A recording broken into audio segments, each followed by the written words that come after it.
হুজুর চিনি না, পুরোহিত চিনি না, মোল্লা চিনি না। জাতির পিতার বিরুদ্ধে যে কটা দাঁড়াবে সব কটাকে পিটানো হবে। যাইতে লাগলে আপনি যদি একটা অসভ্য কথাবার্তা বলেন তখন কিন্তু খারাপ লাগবে।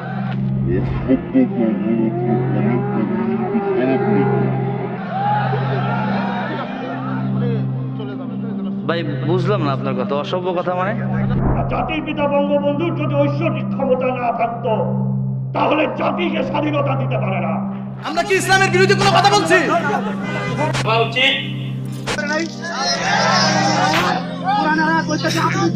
আপনি তো হিন্দুদের দালাল।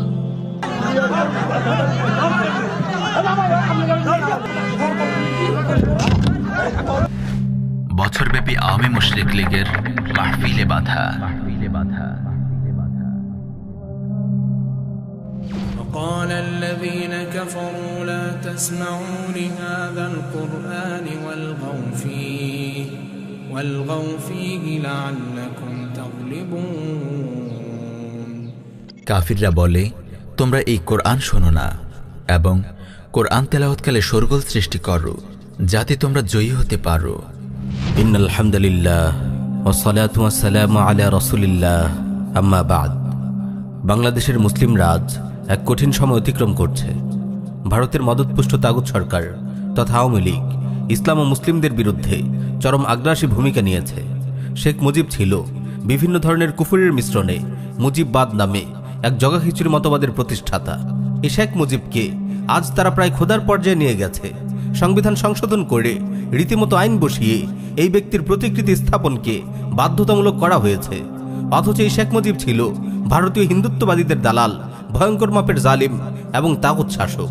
কোরআন সুন্নাহ ও স্পষ্ট দলিলের আলোকে এই ভূখণ্ডের ওলামায়ে কেরাম জঘন্য কুফরি মতবাদের প্রতিষ্ঠাতা তাগুত শেখ মুজিবের মূর্তি স্থাপনের বিরুদ্ধে অবস্থান নিয়েছেন।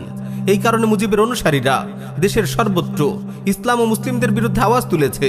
ইসলামের সুস্পষ্ট বিধান দলিল প্রমাণ সহকারে তুলে ধরার পরও হিন্দুত্ববাদের দালাল এই আওয়ামী মুরতাদরা তা প্রত্যাখ্যান করেছে। শরীয়তের বিধান প্রচার করার কারণে তারা ওলামায়ে কেরামের বিরুদ্ধে যুদ্ধ ঘোষণা করেছে। তারা এখন প্রকাশ্যে তাদের কুফরি প্রদর্শন করছে। এদের কেউ ওলামায়ে কেরামকে পেটানোর হুমকি দিচ্ছে, কেউ বলছে শেখ মুজিবের নাকি ঐশ্বরিক ক্ষমতা আছে। মাহফিল ও মসজিদে গণতন্ত্র, ধর্মনিরপেক্ষতা সহ মুজিববাদী কুফরের বিরুদ্ধে কিছু বললেই তারা আলিমদের মারার জন্য ছুটে আসছে। শুধু তাই নয়, আলিম ওলামাগণ যেন কোরআন হাদিসের বক্তব্য সাধারণ মুসলিমদের সামনে তুলে ধরতে না পারেন, তাই তারা দেশের বিভিন্ন জায়গায় অসংখ্য ওয়াজ মাহফিল বন্ধ করে দিয়েছে, আলিমদের সঙ্গে বেয়াদবি করছে। প্রিয় ভাই ও বোনেরা, যদি আমরা এই আগ্রাসনের বিরুদ্ধে রুখে না দাঁড়াই তাহলে ক্রমান্বয়ে অবস্থা আরও খারাপ হবে। তাই আমি সকল মুসলিম তরুণদের অনুরোধ করব, আপনারা প্রতিটি পাড়া মহল্লায় মুজিববাদীদের বিরুদ্ধে সংঘবদ্ধ হন। এলাকার দিনদার মুরব্বী ও ওলামায়ে কেরামদের নেতৃত্বে হিন্দুত্ববাদী আগ্রাসন ও আওয়ামী মুরতাদদের দালালির বিরুদ্ধে একত্রিত হন। কোন আওয়ামী মুরতাদ যেন মসজিদে হাঙ্গামা করতে না পারে, হিন্দুত্ববাদের কোনো দালাল যেন দ্বীনি মাহফিলে কোরআনের আলোচনা বন্ধ করতে না পারে, শেখ মুজিবের কোনো অনুসারী যেন কোনো আলিমের সঙ্গে বেয়াদবি করতে না পারে, তা নিশ্চিত করার চেষ্টা করুন। মাহফিল আয়োজক কমিটিকে বলবো, আপনারা যদি আল্লাহ রাব্বুল আলামিনকে রাজি করার জন্য মাহফিলের আয়োজন করে থাকেন তবে আল্লাহর ওয়াস্তে কোনো হিন্দুত্ববাদের দালাল, কোনো আওয়ামী মুরতাদকে মাহফিলের মঞ্চে জায়গা দেবেন না। আমার প্রিয় ভাই ও বোনেরা, জেনে রাখুন, বাংলাদেশের মুসলিমরা এক চরম ক্রান্তিলগ্ন অতিক্রম করছে।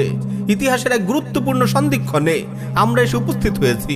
তাগুত শেখ মুজিবের মূর্তিকে কেন্দ্র করে যেই দ্বন্দ্ব শুরু হয়েছে তা কোনো ব্যক্তি বা দল নিয়ে দ্বন্দ্ব নয়, 47 কিংবা 71 নিয়ে দ্বন্দ্ব নয়, বরং এটি হলো ঈমান ও কুফরের দ্বন্দ্ব, তাওহীদ ও শিরকের দ্বন্দ্ব।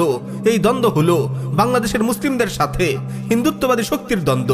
গণতন্ত্র, সেকুলার শাসন আর মুক্তিযুদ্ধের চেতনার নামে হিন্দুত্ববাদী আগ্রাসন আজ এই অবস্থায় এসে পৌঁছেছে। ইসলামের সুস্পষ্ট বিধান প্রকাশ করা হলেও সেটা আজ প্রকাশ্য অস্বীকার করা হচ্ছে এবং শরীয়তের অবস্থান বলার কারণে মুসলিমদের শাস্তি দেওয়া হচ্ছে।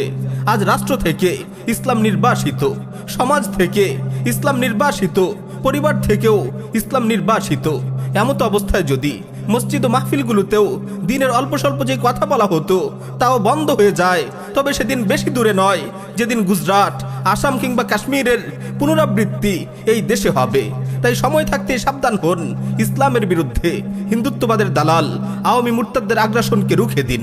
তাই সময় থাকতে সাবধান হন ইসলামের বিরুদ্ধে হিন্দুত্ববাদের দালাল আওয়ামী মুরতাদদের আগ্রাসনকে রুখে দিন।